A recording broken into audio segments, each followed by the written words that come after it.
Dieu pourvoit nos besoins chaque jour. Si vous regardez cette semaine, non? Oui, la semaine, le début de la semaine. Nous réveillons le matin, on me dit, on a besoin de $500. Moi, j'ai dit, $500? Oui. Il dit, mais présentement, je n'en ai pas, mais on va les avoir dans les minutes qui viennent. Je termine mon temps de prière, je viens sur l'ordinateur, quelqu'un, en Haïti, m'envoie un message. Papa, je voulais vous saluer, ça fait des jours. Je vous envoie $500. Cette semaine, voilà. Dieu pourvoit nos besoins pour que nous ne soyons pas dans l'inquiétude. Dieu réveille l'esprit de quelqu'un. Si c'était quelqu'un ici, on dit il a pris sur son carte de crédit ou il est en abondance. Mais en Haïti, il dit, envoie à ton papa $500. Je reviens, elle prie encore dans la chambre, je dis, arrête un peu la prière, si tu pries pour ça, tu es en retard.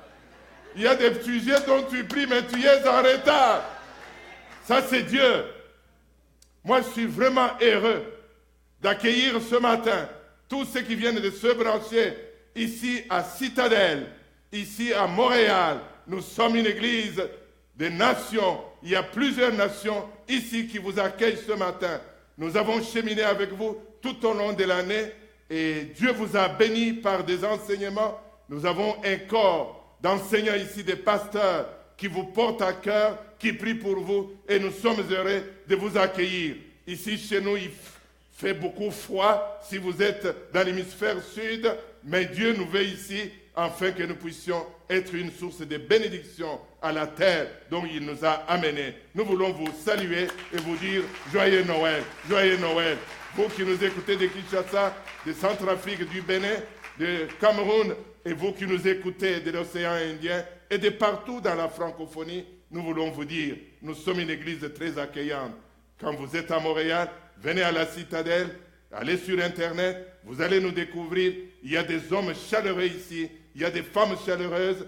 Ils ont une belle chorale des dames qui vient de chanter ce matin. J'espère que vous allez aimer les chants s'il est passé sur les ondes. Nous allons écouter le message de Noël ce matin. C'est le jour de Noël. Je vous invite à lire cette belle histoire dans l'Évangile selon Luc au chapitre 2. Nous lisons à partir du verset 1 jusqu'au verset 14. En ce jour-là, parut un édit de César Auguste, ordonnant un recensement de toute la terre. Ce premier recensement eut lieu pendant que Quirinius était gouverneur de Syrie. Tout allait se faire inscrire chacun dans sa ville. Joseph aussi monta de la Galilée, de la ville de Nazareth, pour se rendre en Judée, dans la ville de David, appelée Bethléem, parce qu'il était de la maison et de la famille de David. Quelqu'un dit Amen. Afin de se faire inscrire avec Marie, sa fiancée, qui était enceinte. Pendant qu'ils étaient là, le temps où Marie devait accoucher arriva. Et elle enfanta son fils premier-né, elle l'amaillota et le coucha dans une crèche, parce qu'il n'y avait pas de place pour eux dans l'hôtellerie. Il y avait, dans cette même contrée, les bergers qui passaient dans le champ les veilles de la nuit pour garder leurs troupeaux. Et voici, un ange du Seigneur leur apparut, et la gloire du Seigneur resplendit autour d'eux. Ils furent saisis d'une grande frayeur. Mais l'ange leur dit, ne craignez point, car je vous annonce une bonne nouvelle qui sera pour tous les peuples un sujet d'une grande joie. C'est qu'aujourd'hui, dans la ville de David, il nous est né un sauveur, qui est le Christ, le Seigneur. Et voici à quel signe vous le reconnaîtrez. Vous trouverez un enfant emmailloté, couché dans une crèche. Et soudain, il se joignit à l'ange une multitude de l'armée céleste, louant Dieu et disant, gloire à Dieu dans les lieux très hauts, et paix sur la terre parmi les hommes qu'il agrée. Amen. Amen. Voici un texte qui est lu et commenté dans toutes nos églises aujourd'hui. Les récits terminent par une note de réjouissance, celle d'un concert en plein air, offert par les anges, les maestros les anges, les artistes les anges, les chantres les anges. Et le chant qu'ils chantent est assez intéressant. Gloire à Dieu dans les lieux très hauts et paix sur la terre parmi les hommes qui l'agréent. Je voudrais vous initier à chanter ces chants avec moi. Quelqu'un dit gloire à Dieu dans les lieux très hauts et paix sur la terre, paix dans mon cœur, paix dans ma famille, paix dans notre église, paix dans mon esprit en cette fin d'année. Gloire à Dieu dans les lieux très hauts. Gloire à Dieu dans mon cœur. Gloire à Dieu dans mon entourage. Parce que Dieu m'agrée. Parce que Dieu m'agrée. Y a-t-il quelqu'un agréé de Dieu ici? En Jésus-Christ, vous êtes agréé de Dieu. Dieu vous agrée. Quelqu'un dit Dieu m'agrée. En Jésus-Christ, Dieu m'agrée. Je suis sans défaut. Je suis sanctifié. Amen. La projection ne me suit pas. Vous arrêtez là. J'ai une autre direction maintenant dans laquelle je m'engage. Nous reprenons les thèmes que nous avons commencé à développer depuis trois semaines. Impossible aux hommes, mais non à Dieu. Impossible. Une guérison impossible aux hommes, mais non à Dieu. Un mariage impossible aux hommes, mais non à Dieu. Un emploi impossible aux hommes, mais non à Dieu. Je voudrais que vous réalisiez cette grande vérité qui traverse la Bible tout entière, que là où les hommes ont échoué, Dieu a réussi. Dieu a changé des plans et des calculs des sages. Dieu a déjoué la science. Dieu a déjoué les astrologues. Les astrologues ont échoué, mais Dieu a réussi. Les magiciens et les sorciers ont échoué, mais Dieu a réussi. Vous êtes heureux et vous êtes chanceux. Vous êtes des hommes mis à part. Vous êtes sous les parapluies de Dieu qui n'échoue jamais. Les plans de Dieu de votre vie, pour votre vie, c'est un plan de réussite. Qu'importe le détour,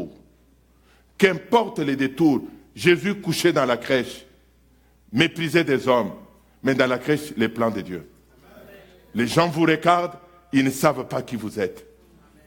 Ils ne savent pas qui vous êtes parce qu'ils regardent votre accoutrement. Parce qu'ils regardent la famille dans laquelle vous êtes né. Parce que votre nom, votre couleur de peau, votre forme de nez pose un problème. Mais en vous dort quelque chose de grand. Le texte est assez intéressant parce que Luc nous le rapporte pour nous annoncer une vérité clé, que Dieu est un Dieu de détails. Dieu s'intéresse aux détails. Il fait la globalité, mais par moments, Dieu va dans les petits détails avec toi. Réjouis-toi. Tu es dans une saison de détails. Tu es dans une saison de détails avec Dieu. Il s'occupe des minuscules. Regardez que le texte commence. En ce temps-là, il y a toujours un temps de Dieu pour toi. Il y a le moment des hommes, il y a des moments de l'année, mais il y a le temps de Dieu. Je prophétise sur ta vie que 2018 soit le temps de Dieu pour ta vie. Que les choses se bousculent. Elles se bousculent ici sur le plan politique, sur le plan administratif, sur le plan géographique et sur le plan spirituel. Je ne sais pas si vous voyez déjà dans le premier verset, tout se bouscule. Quand le moment de Dieu arrive, Dieu bouscule l'histoire autour de toi. Il bouscule les structures, il bouscule les hommes, il bouscule les femmes, il bouscule l'administration. Tout se met en mouvement. et commande les choses autour de toi d'être en mouvement en ta faveur. Quand tu entres dans 2018, dites à 2018, tu es à ma faveur, car j'ai la faveur de Dieu. Je commande au vent, à la tempête, à la neige, je commande à l'administration ici, au Québec, quelle que soit la ville où tu es, sois à ma faveur. Car le Seigneur a dit, tout territoire que foulera les plantes de tes pieds, je te les donne, je te les donne. Tout territoire, j'entre en 2018 sous les territoires que Dieu m'a donné. Dieu m'a donné une année, non de larmes, non de douleurs, non d'échecs, non de pertes, mais une année de réussite. Une année de réussite, une année de réussite. Et c'est sur vous que Dieu disait ce matin, tu enfanteras. Tu enfantes. Marie dit, voici les procédures. J'ai 16 ans. On prévoit le mariage peut-être dans 1 an. Il dit, et quoi? Et puis, nous allons louer un appartement. Et puis, nous allons habiter avec mon mari. J'ai réduit le processus. Amen. Dieu réduit le processus. Amen. Il y a des fruits que vous porterez en 2018 dans un processus réduit. Amen.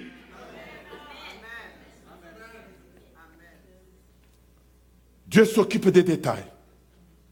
L'administration, la politique, la géographie, le spirituel, tout se met en mouvement. Mais je voudrais relire cette histoire pour regarder ensemble avec vous des vérités clés autour de la nativité et sortir la dimension des dieux de l'impossible. L'ange vient avec une nouvelle. Je t'annonce une bonne nouvelle. Le moment est venu où tu dois bénéficier des bonnes nouvelles. Tu en as reçu trop de mauvaises. Et j'annule les mauvaises nouvelles pour que tu entres dans une saison de bonnes nouvelles. Car le Dieu que tu sers, il est le Dieu des bonnes nouvelles. La bonne nouvelle, c'est l'évangile de Jésus-Christ. Et la bonne nouvelle, c'est la main de Dieu sur ta vie. La bonne nouvelle, c'est que Dieu essuie tes larmes. La bonne nouvelle, c'est que Dieu te restaure. La bonne nouvelle, c'est que Dieu te relève. La bonne nouvelle, c'est que Dieu te donne une percée. La bonne nouvelle, c'est que Dieu te guérit. Il dit, tu vas accoucher un enfant dans un processus spécial. Tu seras béni dans un processus spécial. J'écoutais Sylvie, notre secrétaire, rendre témoignage à notre frère Yves le jeudi dernier. Il dit, vous savez, je n'ai jamais cherché l'emploi. C'est toujours l'employeur qui me cherche. Mais vous savez comment il est ici? Il n'a pas postulé. Nous prions pour une secrétaire. Je suis allé prêcher à notre église d'Assomption, c'est le pasteur Omer ce matin. Nous sommes assis. J'ai un signalement. Tu cherches une secrétaire, la voici. Et comme par bonheur, ce jour-là, je parlais que j'enseigne à la faculté de théologie de l'université Acadia. Elle a été la première secrétaire. Quand elle est venue me saluer, j'ai eu une pensée claire. Voici la secrétaire que tu cherches. J'appelle pasteur Jean. Pasteur Jean, la dame que j'ai vue assise dans tel côté me dit, oui, elle nous visite. Écoute, je vais chercher son adresse. Je l'appelle. On me donne le numéro, je l'appelle. Sylvie, madame, tu viens me voir. Elle vient me voir au bureau. Je dis, j'ai un emploi pour toi. Elle dit, oui, mais je ne suis pas sûr. Donnez-moi le temps. Je lui ai donné le temps. Quand elle est revenue me voir, elle m'a appelé. Oui, je suis d'accord. Mais je ne peux pas travailler à temps plein. Moi, je ne suis même pas secrétaire à temps plein. Dieu va te bénir à ta taille, à ton goût. Dieu arrange les choses que tu dois avaler. Dieu te donne un emploi dans les horaires qui t'arrangent. Est-ce que je peux attendre un amen? Il y a des horaires qui t'arrangent pour que tu les serves. Des horaires qui t'arrangent pour que tu aies le temps avec la famille. Les horaires qui t'arrangent pour que tu respires bien. Tu ne sois pas stressé. L'ange dit à Marie, voici l'identité de l'enfant. C'est là le message. Il dit, cet enfant, il est le sauveur de l'humanité, mais couché dans une crèche. Les gens passaient sans le voir. Les sacrificateurs ne savaient pas. Il y a des choses que ton père ignore. Il y a des choses que ta mère ignore. Il y a des choses que ton mari ignore. Les choses que ta femme ignore. Mais Dieu est en train de le faire. Il dit, il est le Messie d'Israël. Et il dit qu'il est le Seigneur. Il est le roi de l'univers. Il définit l'objet de notre présence ici. Pourquoi Jésus est venu? Parce qu'aucun leader en Israël n'a bénéficié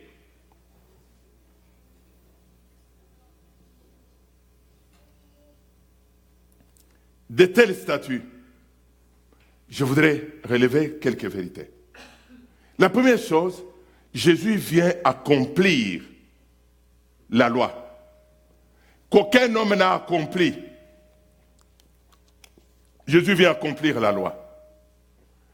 Les 10 commandements qui étaient donnés à Israël ont servi qu'à montrer à l'homme son incapacité de se sauver. Jésus est le seul qui termine son parcours pour dire tout est accompli. Et Dieu dit, son Père dit, je suis satisfait. Jésus est venu nous révéler Dieu comme Père. Jean chapitre 20, verset 17, il commente d'abord l'évangile selon Jean, au chapitre 1, verset 18. Personne ne connaît le Père, si ce n'est que le Fils est celui à qui il le révèle. La connaissance de Dieu vient par la révélation que Christ nous apporte. Et quand il clôture les jours de la résurrection, il croise Marie. Marie est en train de pleurer. Marie est cette femme qui a aimé Jésus, non parce qu'il faisait des miracles, il donnait le pain, mais elle dit, je l'aime. Même quand son corps est inerte, je l'aime. Même quand tout est silencieux dans l'année, je n'ai pas eu de réponse à ma prière, mais je l'aime. Il reste mon Seigneur. C'est alors que il dit à Marie, va vers mes frères, dis-leur, je rentre vers mon Père, et mon Dieu est votre Dieu, mon Père est votre Père. Celui qu'il appelait son Père est notre Père. Moi je dirais un amen gras. Parce que nous des nations, nous qui n'avions pas de Dieu, qui n'avions pas de droit de cité en Israël, il nous a reçus comme son peuple. Il a reçu comme sa nation, comme les gens de la maison de Dieu, les héritiers et les co-héritiers de Dieu. Les promesses qui étaient destinées à Israël sont devenues nos promesses. C'est que Christ est né pour mourir. En qualité de rédempteur, Jean-Claude l'a dit en début du culte. Parce qu'il dira, je suis venu pour donner ma vie en rançon. Marc chapitre 10, verset 45. Je viens donner ma vie en rançon. Les hommes, les femmes sont chiches pour ce qu'ils donnent. Quelqu'un sort des liasses de $100, il en sort comme ça 1000. Il frotte, il regarde pour voir s'il a un billet de $20 à donner au lieu de 100. Mais Dieu donne le maximum. Dieu donne le maximum. Il donne les meilleurs qu'il a. Il donne les meilleurs. Donc Christ vient nous révéler l'amour du Père à notre égard. Oh, on a besoin que Christ soit venu pour nous révéler les cœurs de Dieu qui aime. Donc il est né pour annuler notre condamnation. Juste ça. Il est né pour annuler la condamnation sur la croix. Christ a annulé notre culpabilité. Culpabilisé par le mari, culpabilisé par les enfants, culpabilisé par la société. Christ vient annuler. Quelqu'un dit annuler. Notre culpabilité. Ma culpabilité est annulée. Accusez-moi de tout ce que vous voulez. Il est ceci, il est cela, je fais comme ça. Annuler. Quelqu'un dit annuler. Annuler. Annuler. C'est annulé sur la croix. Tout simplement ça. Mais non. condamnation, mais il a vaincu celui qui a amené le péché et la condamnation. Il a triomphé par la croix. Christ a triomphé pour nous, pour faire de nous un peuple de victoire. Quelqu'un dit, je suis un homme de victoire. Je suis un homme de victoire. Donc Christ est venu pour nous libérer de l'entrave du péché. C'est qu'à travers l'histoire des nativités, nous avons en face de nous les caractères de Dieu. Je voudrais en relever. Le premier caractère de Dieu que nous voyons dans les berceaux, c'est la fidélité de Dieu. C'est la fidélité de Dieu. Que Dieu est fidèle. Dieu est fidèle. Toute la Bible est un livre prophétique. Tout l'Ancien Testament prophétise. Et la meilleure prophétie dans la Bible annonce la naissance de Christ, sa mort et sa résurrection. La Bible a été rédigée pour Christ. Christ est le centre de la Bible. L'Ancien Testament trouve sa crédibilité. Quelqu'un dit crédibilité. L'Ancien Testament trouve sa valeur dans la venue de Christ. Si Christ n'était pas venu, l'Ancien Testament serait un livre caduc. Ma Bible est un livre crédible. Parce que pendant des siècles, Dieu parle de la venue de Christ. Une vierge enfantera un fils. Il l'appellera Emmanuel. 5 siècles sont passés. Va dire, Bethléem, la moindre de Juda, la lumière va briller en toi. Parce que Christ va naître là. Dieu donne des prophéties pendant des années, pendant des siècles. La parole que Dieu a sortie de sa bouche, elle peut être couverte par la neige, elle peut être couverte par le sable, elle peut être couverte par l'eau, elle peut être couverte par les hommes, mais la parole, elle germera. La parole germera. La parole que Dieu t'a donnée, elle te connaît. Elle connaît ton ADN, elle connaît ton numéro de téléphone, elle connaît ton ID, elle connaît ton adresse. Tu déménages avec parole. Tu peux jeter des meubles, mais la parole est avec toi. La parole t'accompagne. Vous savez, quand vous terminez l'année, trouvez le temps de rappeler à votre épouse, à votre mari, à vos enfants, les promesses de Dieu sur votre vie. Le corps prend des traits de vieillesse, mais la parole de Dieu ne vieillit pas. Elle demeure. La parole porte la destinée de ta vie. La parole va créer des choses que tu croyais impossibles. Elle va les créer. Et Dieu va les faire pour votre vie. Réjouissez-vous d'avoir la parole. Et tout la naissance, de la naissance à la résurrection, l'Ancien Testament raconte. C'est pourquoi Jésus rencontre les disciples d'Emmaüs, Luc chapitre 24, pour leur dire, la loi, les psaumes, tous les textes que vous avez dans les mains parlent de moi. Lisez la Bible pour voir Jésus. Grattez votre Bible pour voir qui? Jésus. Il est sur chaque page de votre Bible. Et toutes les prophéties que Dieu a données, elles commencent au jardin d'Éden. Elles continuent. Moïse va dire, un prophète vous sera né. Il sera plus grand que moi. Quand il viendra, écoutez-le. Et non seulement Christ est annoncé en parole, il est annoncé par des signes et des symboles. Israël va pécher dans le désert. Ce qui va arriver, Moïse dit, je fais quoi? Dieu lui dit, va chercher un serpent d'airain. Expose le serpent, quiconque regarde le serpent, il est guéri. Un phénomène spectaculaire. Ça va bien passer. Jésus vient, il dit, vous avez vu le serpent? Mais c'était moi. C'était moi que vous avez vu dans les jardins.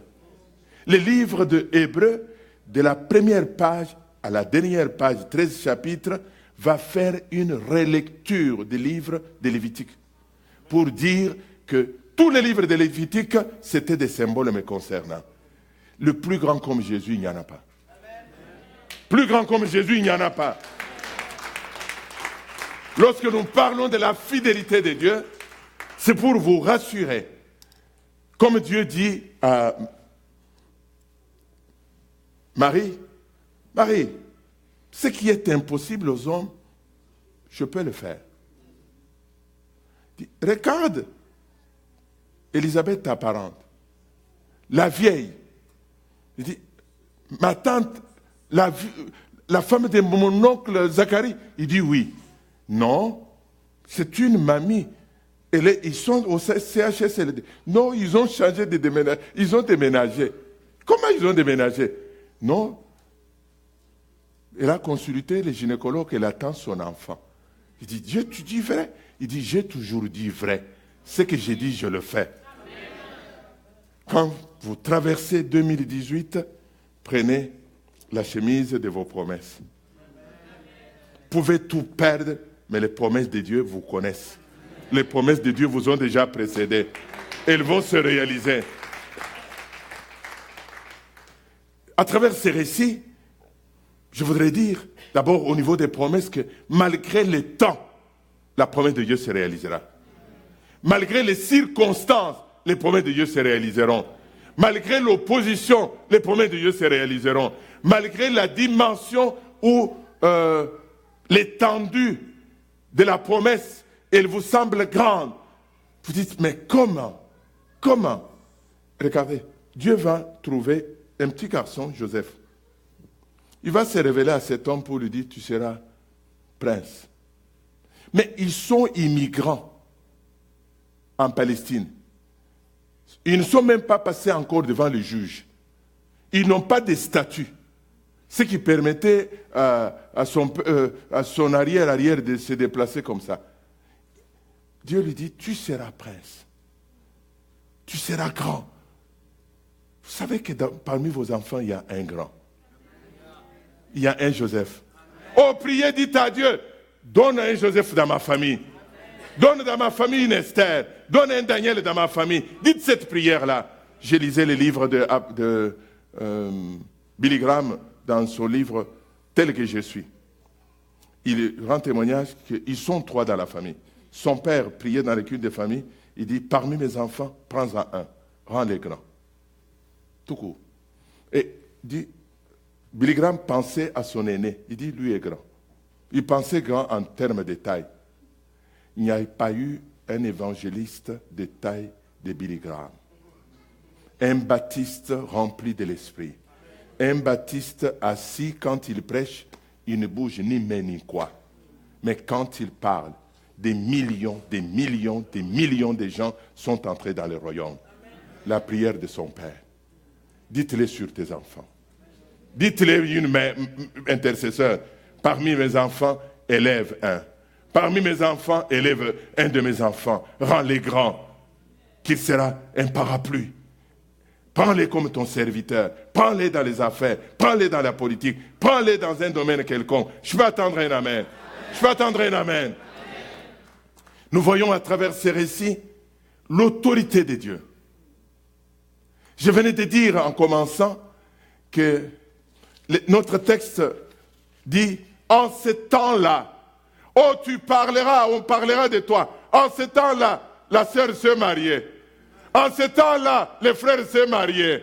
En ce temps-là, la sœur a enfanté. En ce temps-là, il a trouvé l'emploi. En ce temps-là, son problème a été résolu. » Il y a le temps, les kairos de Dieu. Il y a les kairos de Dieu pour ta vie. Et regardez ce que Dieu fait. Dieu a donné une prophétie 5 siècles avant à Michée. Il lui a dit, le fils sera né à Bethléem. Mais les parents sont en Galilée, dans la partie nord du pays. Je vous disais que Dieu s'occupe des détails. Les détails, ce n'est pas ton affaire, c'est Dieu. Dieu va réveiller la mémoire d'Hérode, du roi César, à l'époque. Il dit, édite une loi pour faire un recensement. Il y a des lois qui seront écrites au Canada pour ton problème. Il y a des lois qui vont être dites dans ton pays. Là où tu m'entends, toi, à qui je montre les doigts, tu te demandes comment ça va se faire. Mais il y a des lois que Dieu va déposer dans les cœurs des législateurs. Ils font des lois, les autres vont bénéficier, mais l'objet principal, c'est toi. Nous le voyons dans le récit que l'empereur dit, faites-moi le recensement. Mais le recensement qui n'a jamais été fait, on le fait pour la première fois. Le texte nous le dit, pour la première fois. Pour permettre à Joseph et Marie de se déplacer. Les détails. Quand ils se déplacent, parce qu'ils viennent de leur village. Souviens-toi de ton village. Souviens-toi de ta maison. Je vous le disais tout à l'heure. Il dit qu'il venait de la maison de David. Je suis Kabouya, je viens de quelque part. Toi, je ne sais pas qui tu es, mais tu viens de quelque part. N'oublie pas tes origines. N'oublie pas tes origines. Amen. Qui sait si tu es au Canada pour ce moment ici? Priez pour tes origines. Quand vous avez de l'aide, il y a tant d'organismes ici. Qu'est-ce que tu peux recevoir envoyé pour tes origines? On dit, ah, c'est l'enfant d'un tel qui a grandi ici. Une école primaire où tu as étudié, qui n'a plus de tôle. Les enfants sont assis sur des pierres. Il n'y a même pas de dispensaire. Mais quand tu pries pour ces choses, Dieu va mettre les gens sur ta route. Je fais attendre un amen. Mais c'est merveilleux de voir que Dieu demande au roi. Dieu réveille la mémoire du roi. Priez toujours pour tes dossiers, dit réveille la mémoire de quelqu'un. Je vous disais tout à l'heure, le matin, j'ai dit, Seigneur, j'ai besoin de ça, réveille la mémoire. Mais Dieu va réveiller la mémoire de quelqu'un au loin pour mon problème. Et Dieu réveille la mémoire du roi, de l'empereur, il lui met dans le cœur une loi qui va permettre à l'accomplissement de son plan. Il se retrouve à Bethléem. Donc j'ai pris ces détails pour vous montrer l'autorité de Dieu, même sur l'empereur. L'autorité de Dieu sur le gouverneur Kyrios.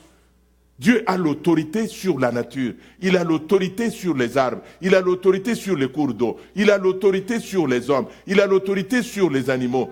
C'est le Dieu qui dit à un poisson, tu vas m'aider à accomplir une mission. Il dit, quelle mission? J'ai Jonas, je l'ai envoyé, mais là, il n'a plus de billets, alors je vais lui donner un voyage.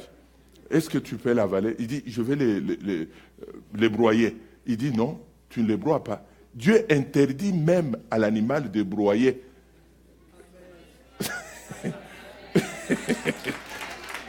Il voyage avec. Dieu dit à l'animal, quand il arrive sur les plages de Ninive, il dit, ok, tu as fini ta mission, dépose-les ici. Il y a des gens que Dieu mettra sur ta route pour des mandats précis. Quand le mandat est fini, il a fini sa mission. C'est tout. Voici le Dieu que nous adorons. Voici le Dieu que nous adorons. Il y a des gens qui serviront, Dieu va les bénir, mais ils vont servir juste d'aéroport de transit. Dieu dépose dans leurs mains ce que tu as besoin. Et Dieu va dire à leur esprit, fais-moi ça. Il y a des gens que Dieu va garder dans un emploi parce qu'ils doivent signer ton document. Peut-être que ça vous doit... On rendait témoignage ici avec... j'ai un très cher ami qui n'est plus.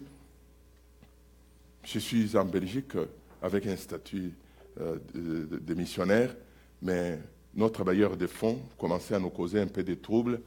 Et puis, il décide que je vais le renvoyer. Il entreprend des démarches. Il va trouver un cabinet d'avocats. J'ai un ami qui n'a jamais travaillé depuis qu'il était en Europe. Et quelqu'un va aller chercher pour un emploi dans un cabinet. Imaginez quel cabinet. Le cabinet où était mon dossier. Et le monsieur arrive, notre bailleur de fonds, il les trouve, on prend les dossiers, on les dépose sur sa table. C'est lui qui traite mon dossier. Il y a des gens que Dieu va placer à des endroits pour plaider ta cause. C'est un ami avec lequel on a grandi ensemble. Pour ceux qui connaissent Vincent, qui était ici à l'église, ou Espérant. Et il lit le dossier, il m'appelle. Il dit, oh, vous savez ce que j'ai à main? On a préparé votre renvoi, le dossier est dans mes mains. Alors, il revient à la maison, il prépare la réplique. C'est lui qui rédige la plainte, mais il prépare la réplique. Dieu place certains hommes à certaines positions pour ta cause. Et Dieu les gardera. Quand mon dossier est fini, et il perd son emploi. Il n'a plus travaillé. Il n'a plus travaillé. Voici ce que Dieu fait. Quelqu'un dit Amen. Je vais entrer dans le texte. Notre sœur Madeleine, si elle m'avait visité, j'aurais cru. Mais elle est venue piquer dans ma prédication ce qu'elle a fait hier. Le texte nous ouvre juste un registre des changements de statut. Ce texte m'a ébloui. Le récit des nativités est un témoignage extraordinaire de Dieu qui change des statuts des gens. Et je voudrais ce matin t'annoncer la bonne nouvelle des changements de ton statut. Nous voyons sur la première page Zacharie et Élisabeth, un couple de vieillards, sans enfants. La femme est restée avec la douleur d'enfantement toute sa vie. Toute sa vie. Elle dit, j'aime Dieu, mais qu'est-ce que tu veux? Il ne m'a pas donné l'enfant, j'accepte.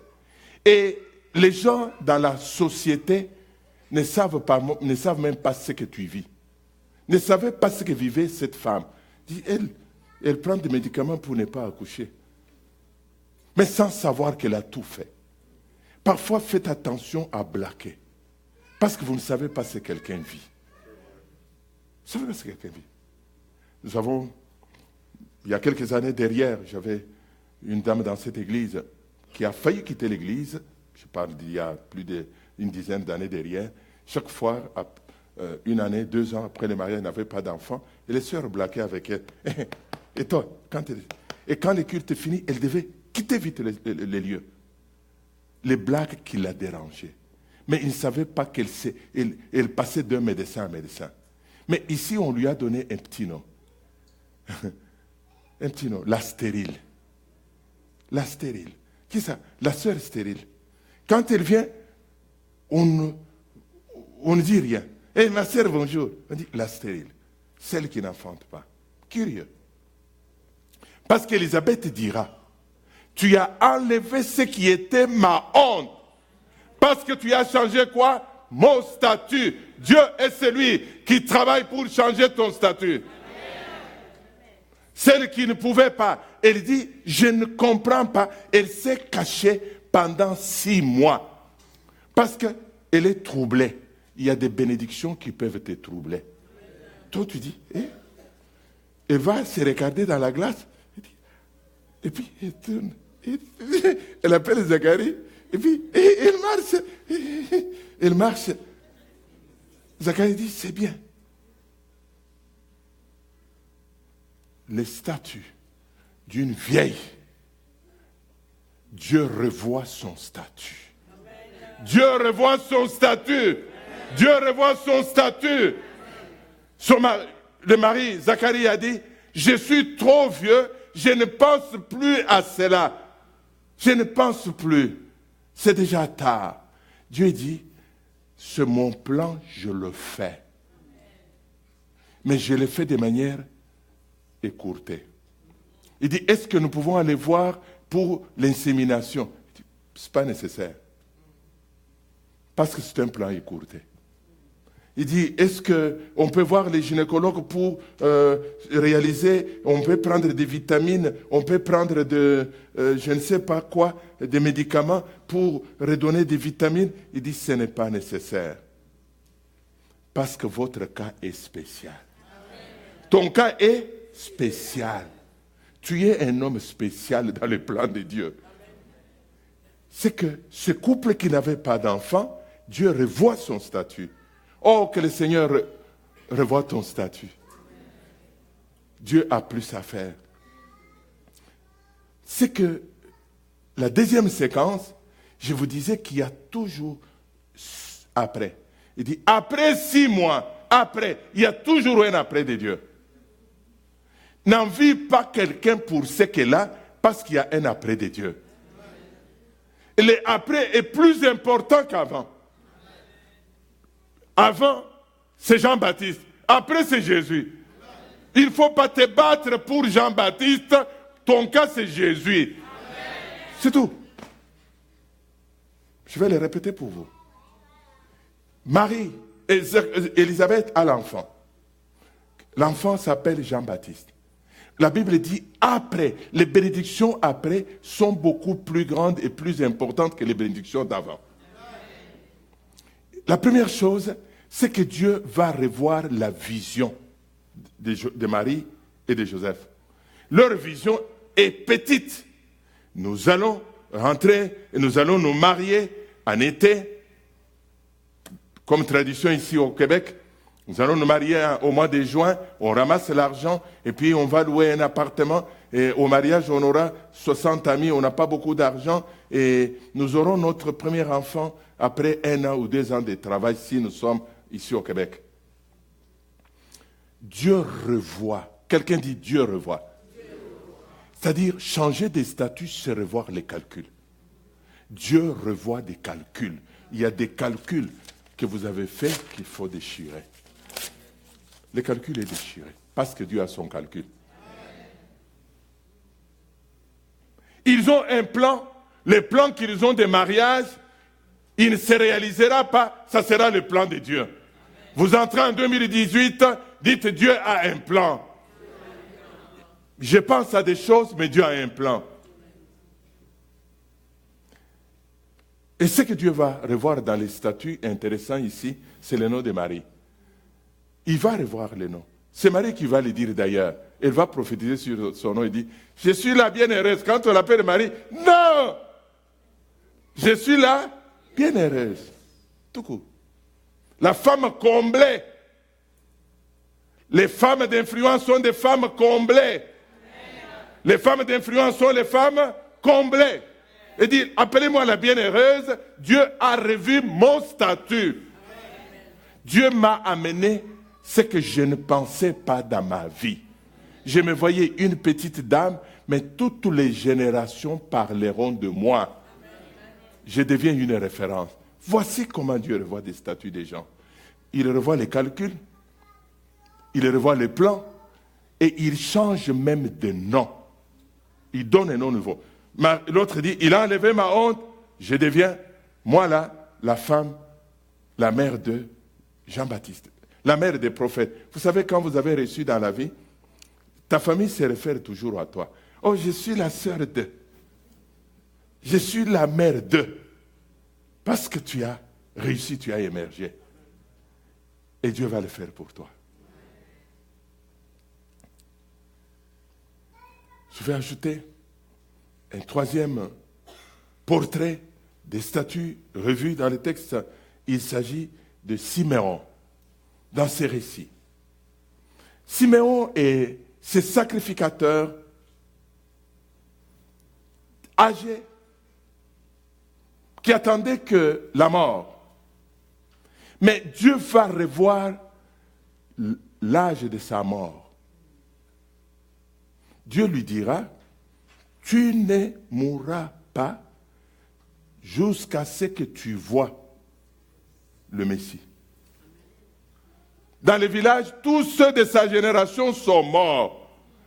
Toutes les cases sont vides parce qu'il est un cas spécial de Dieu.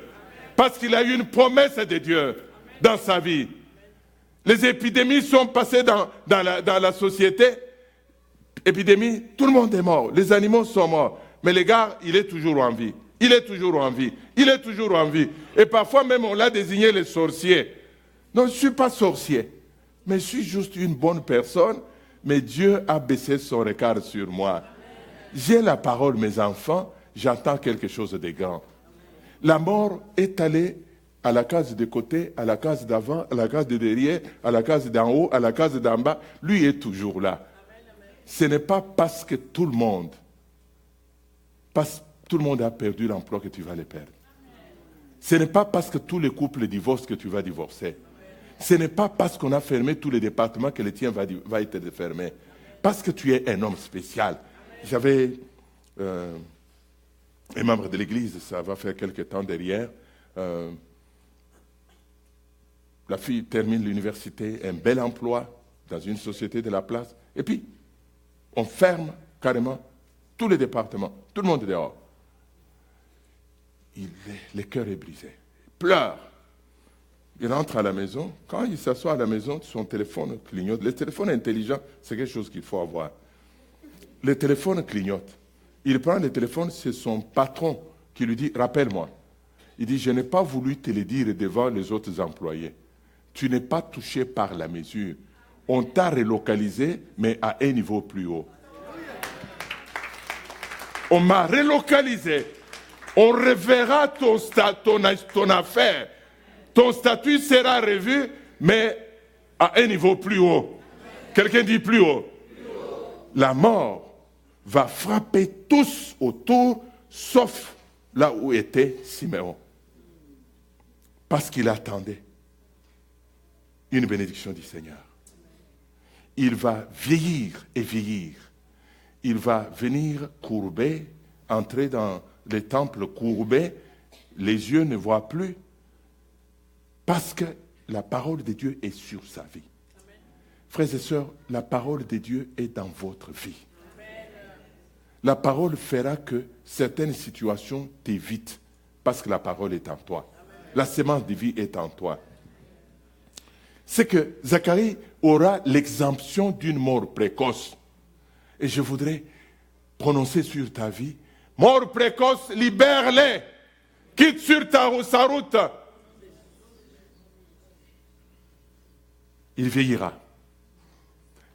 Quatrième révision des statuts, c'est celle de Anne. Anne est cette fille qui vivait dans la honte. La Bible ne le montre pas clairement. Anne est cette femme, cette jeune fille qui s'est mariée avec beaucoup d'ambition. J'aurai des enfants, tu l'as bien commenté hier, j'aurai des enfants et nous allons faire ceci avec mon mari. Elle s'est protégée dans sa jeunesse. Au bout de 7 ans, le mari est mort. Il y a quelques reportages sur les veuves aux Indes. Vous trouverez des jeunes filles de 30 ans, de 25 ans, dans des dépotoirs déposés là où il n'y a pas de nourriture, il n'y a rien, parce qu'elle a perdu son mari. Et à cette période, perdre le mari, regardez dans la Bible, on écrit beaucoup plus des situations de veuves et des orphelins. On ne parle pas de veufs. Les veuves et les orphelins sont des cas que Dieu défend. Et Dieu est un Dieu de veuves, est un Dieu des orphelins. Dieu se tient toujours du côté des veuves, il défend sa justice. Il rend justice aux veuves. Ne créez pas de problèmes avec des veuves parce qu'elles ont un seul avocat, c'est Dieu. C'est intéressant cette histoire. Anne, il dit, je ne peux plus rentrer dans mon village. Qu'est-ce que je vais faire dans les villages? On va me pointer du doigt. Je vais rentrer, moi, dans la maison de Dieu et je vais rester là, comme toutes les vieilles dames, pour balayer, entretenir la maison de Dieu, c'est tout. Je finirai ma vie là. Point. Regardez comment il raisonne. Mais je vous dis que Dieu qui revoit les statuts, revoit les plans. Il revoit nos calculs. Dieu revient voir cette jeune dame, il la sort de l'ombre. C'est ça le changement de son statut. Il y avait tant de veuves à son époque que nous ne connaissons pas. Nous connaissons Anne. Parce que Dieu a revu son statut. Dieu l'a guérie de la honte qu'elle avait d'avoir perdu le mari, comme si c'est elle qui avait tué le mari. Dieu enlève la honte sur elle, elle va sortir, elle va prophétiser, elle va raconter des témoignages. On nous dit, une prophétesse, on change son nom. Son nom n'est plus la veuve, mais son nom devient la prophétesse. Regardez toute la liste des statuts revus. On a enlevé la honte, on a guéri la blessure, on a changé de nom. La stérile, la vierge devient la bienheureuse. La stérile devient la mère d'eux. Et on va voir Anne, on va dire à Anne, la veuve, la jeune veuve qui balaye au temple là, Non, la prophétesse qui balaye au temple. Donc quand Dieu revoit les statuts, il revoit ce plan et il change ses plans, il change les conditions dans lesquelles vous êtes et il vous donne un avenir. Nous terminons ce matin. Les caractères des hommes, que Dieu change leur statut. Il y a 4 caractères de ces hommes. Les premiers caractères, ce sont des hommes passionnés de Dieu. Juste passionnés. Passionnés, c'est j'aime Dieu pour ce qu'il est, mais non pour ce qu'il fait pour moi. Vous savez, beaucoup de chrétiens, nous regardons aux mains de Dieu. Aux mains de Dieu. Qu'est-ce qu'il a dans les mains? Il a des cacahuètes, il a des chèques, il a l'emploi, il a les mariages. Mais quand tu regardes ces hommes, ils aiment Dieu pour ce qu'il est. Regardez Marie. Elle va dire, l'ange lui dit, tu vas porter un enfant pour Dieu, pour ceci. Il dit, qu'il me soit fait selon la volonté de Dieu. Dieu, bien-aimé, je vous mets au défi en 2018 d'aimer Dieu pour ce qu'il est et ce qu'il a fait pour nous. J'aime Dieu. Emploi ou pas emploi, je l'aime. Voiture volée ou pas volée, je l'aime. J'aime le Seigneur. Je l'aime de tout mon cœur. Nous voyons dans la maison de Job 2 catégories de personnes. Job aime Dieu pour ce que Dieu est. La femme de Job aime Dieu pour ce qu'elle reçoit de Dieu. Quand Dieu a retiré tout ce qu'ils avaient en main, il a dit, on abandonne ces choses-là. Il fait trop froid, on ne va plus à l'église. Il dit, mais madame, tu as aimé Dieu pour ce qu'il nous a donné, mais non pour ce qu'il est pour nous. Et ces hommes sont passionnés de Dieu. Zacharie et Élisabeth aiment Dieu de tout leur cœur. La Bible dit qu'ils étaient pieux, ils observaient les commandements de Dieu. Waouh! C'est que l'année finie, ils n'ont pas d'enfants. Il dit, j'aime Dieu. Mais ce vieux-là, le vieux, il dit toujours Alléluia à l'église. Il est toujours présent à l'église. Oui, j'aime Dieu. Mais il ne t'a pas donné un enfant, je l'aime. Il ne t'a pas donné un mari, je l'aime. Il n'a pas donné une femme, je l'aime. Tu es malade, il ne t'a pas guéri, je l'aime. Quelqu'un dit je l'aime. Aimer Dieu. Deuxième catégorie de gens dont Dieu revoit les caractères, ce sont des gens persévérants. Quelqu'un dit persévérant. La persévérance veut dire bien commencer et bien finir. J'ai commencé, j'achève. Tout simplement ça. À quoi ça sert de commencer, de ne pas finir? 2 Timothée chapitre 4, l'apôtre Pierre dresse un long portrait des serviteurs, des apôtres autour de lui.